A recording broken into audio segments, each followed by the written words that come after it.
Hey, everybody, it's the coach. This is Thursday Night Football. We're about 40 miles south of Candlestick Point as we welcome you inside Levi's Stadium in Santa Clara. Tonight, Week 15 begins with a great Thursday night matchup between the Seattle Seahawks and the San Francisco 49ers. It's the final 3 weeks of the season, still plenty to play for here as we're underway in Week 15. This will be fielded at the 6. And a good effort on the return there gets them across the 30 to the 33-yard line. So out come the Seahawks now for their first possession.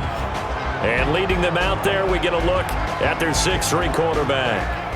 And what I enjoyed watching this week when we had a chance to watch them at practice, the easy camaraderie that he has with his offense. A lot of respect. A lot of respect, and frankly, I thought it spilled over to the defense. The defensive guys were coming over and teasing and joking with him.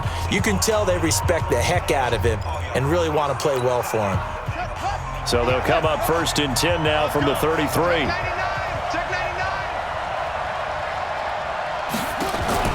On play action, they'll throw. And the catch made by Hilton. And he slips up past the 45 before being tackled. It's a gain of 12, first down Seahawks.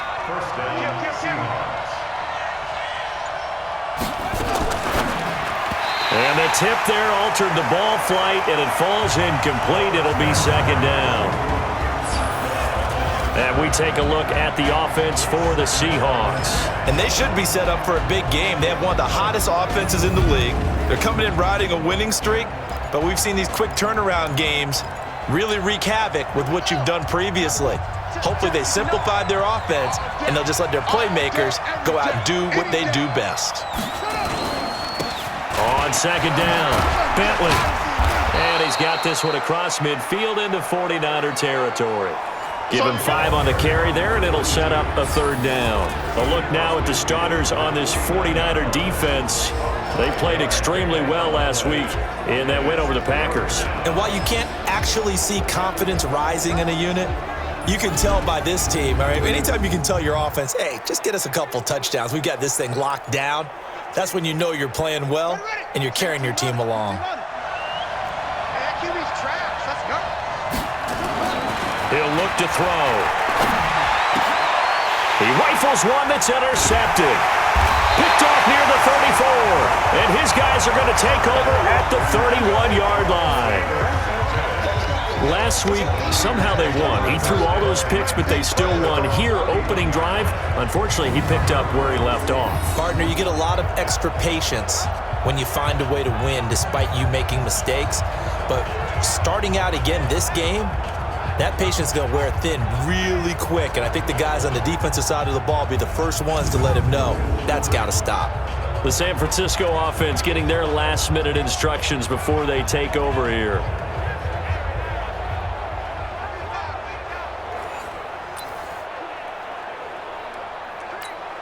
Ready. 18 Gator. Number 53, Mike 53. On 1st down, Donaldson.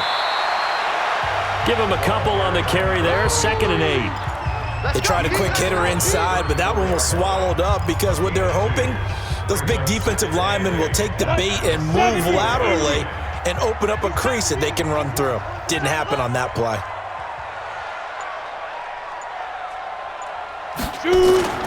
Off the play fake, Dawson. And that'll be incomplete. Took a pretty good shot as he tried to pull that one in. Couldn't hang on, 3rd down.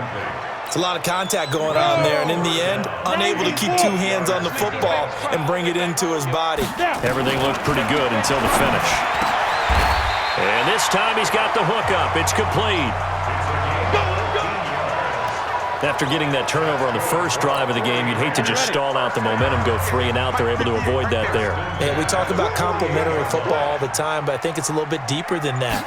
Defense went out, forced a turnover, gave the ball to the offense. It's now the offense's responsibility to pay that off for them, to show respect to them. Hey, you guys got a turnover. We appreciate it. They want to continue their drive. You drop Orson. At the 49-yard line. Ready. Looking to throw on 2nd down. Dawson. Oh, he's got a man wide open, complete. And he'll go down, but not before getting this inside the 30. Ready up. 58, come on. Hey, come on now. 6-6, pull it high, hit it. Off play action. Dawson. And his throw's going to be incomplete. Even the greats in this game, and he certainly qualifies as one of them, they're going to have trouble if they continue to throw into double coverage. He better be careful. Throwing into too much double coverage might have a couple of them picked off. And they've got it in the red zone now, down at about the 19. And he's going to get this pretty close to a first down as the tackle is made at the Seahawks' 19-yard line. That's the kind of run that gets everyone excited on offense. And, you know, oftentimes the guys who carry the ball are the ones in the huddle doing the chirping. Right now, I think it's the offensive line telling them, run it again. We are right there about to break a big one. It goes as a gain of 8, and it moves the chains.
All right, Coach. EA Sports coverage of the NFL brings us to the so-called Silicon Valley and Levi Stadium in Santa Clara. Tonight, Week 15 begins with a great Thursday night matchup between the Seattle Seahawks, and he'll take it past the 25 and up to the 28-yard line. And the San Francisco 49ers. So here's the first drive now for the 49ers. And out will come the leader of this offense, and that, of course, is their signal caller. And what's a quarterback's best friend? Balance? I think you're right. I agree with you. You know, a lot of guys would say a great receiver, right? A terrific offensive line. But I agree with you, balance, because if you can run the ball effectively, that just opens things up for guys who want to throw it and gives you easier passing lanes and easier coverages to read. And they said balance will be a focus in this one. Yeah, they don't want it all just heaped on his shoulders, I don't believe. I think they want to make sure they take some of the pressure off. It'll go as a loss of 3 right away, and it's second down. Doubling this guy has to be a priority before moving up to the next level because the big fella, he just ate that one alive, just stuffed it. In fact, before the game, he was talking to us, and he's like, hey, these pants make me look fat. And we said, nah, man, you're just a whole lot of guy. He is at well over 300 pounds. He's a big man. Now, meanwhile, a pass that should have been intercepted, but it winds up falling incomplete.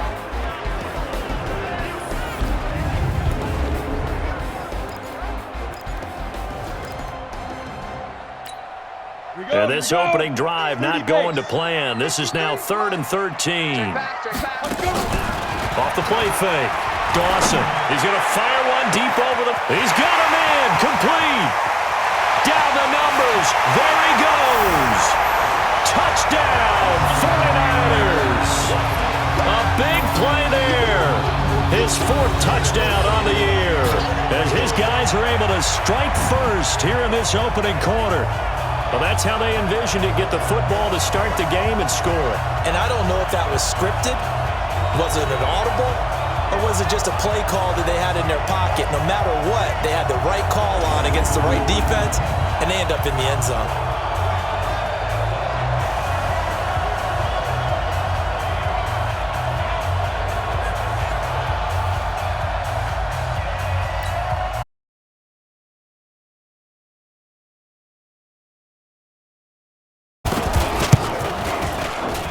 And the 49ers grab a 7-0 lead. The drive there only spanning 3 plays. And the end result for the 49ers, a touchdown. This is taken about 7 yards deep. And no run back here. This will be a touchback, and it comes out to the 25-yard line. So out come the Seahawks now for their first possession. And a glance here at their quarterback, standing 6'3". And I liked what his head coach told us about him this week, that no matter what happens, whether he throws 7 interceptions or 7 touchdown passes, he's the same assertive leader in the huddle on each and every play. He can throw the 7 interceptions, just blame the football, blame anything else, and still carry himself like he is the man. It's like you, assertive in our production meetings. Well, especially when we're talking about ordering dinner, ordering some snacks. I was just going to say. That's where I go. That throw good for 4. It's second down. And here's the starting offensive unit for Seattle. And congratulations on their win last week. But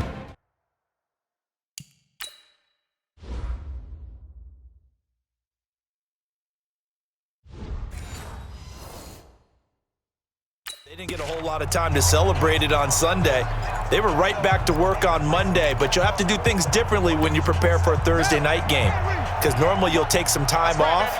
Here you get right back to work on the game plan mentally, and probably not put any pads on until you play again Thursday night. And an alley to run.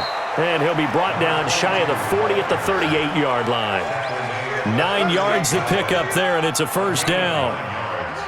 So here's a 1st and 10 at the 38. 2 times. Hey, 4 down. These sneaky guys. Watch out for 86. They run the counter. Bentley. He's tackled a yard short of the marker. Good gain of 9 on first down.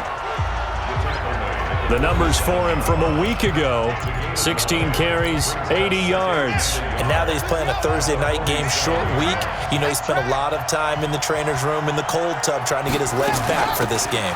On second down now, Bentley.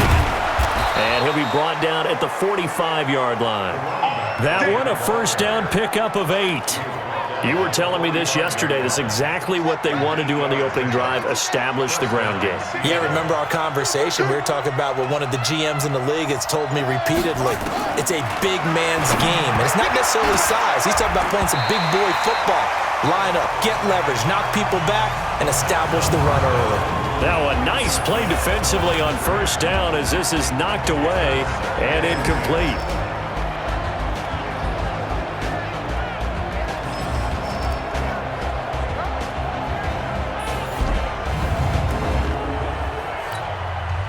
So after the incompletion on first, now 2nd and 10.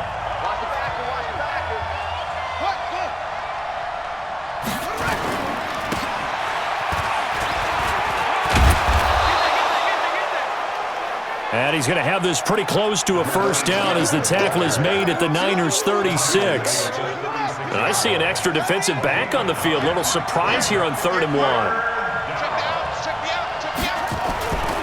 Now back to throw.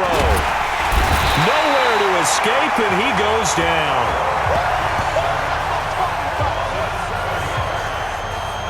Whenever you see a team deciding to throw the ball on 3rd and 1, as a defensive player, my mindset is we've got them now, and that's why they dialed up the blitz and got after them. But occasionally, you want to pass it on 3rd and 1. I mean, not a lot for sure, but sometimes just to keep the defense guessing. Oh, no doubt. You want to break tendencies as you go along with the game because you don't want them to just say,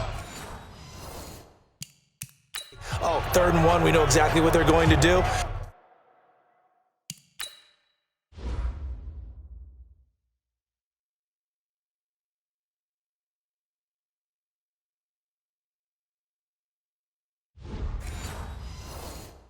But in this situation, as an offensive lineman, as a running back, I'd want to know why I didn't get the football.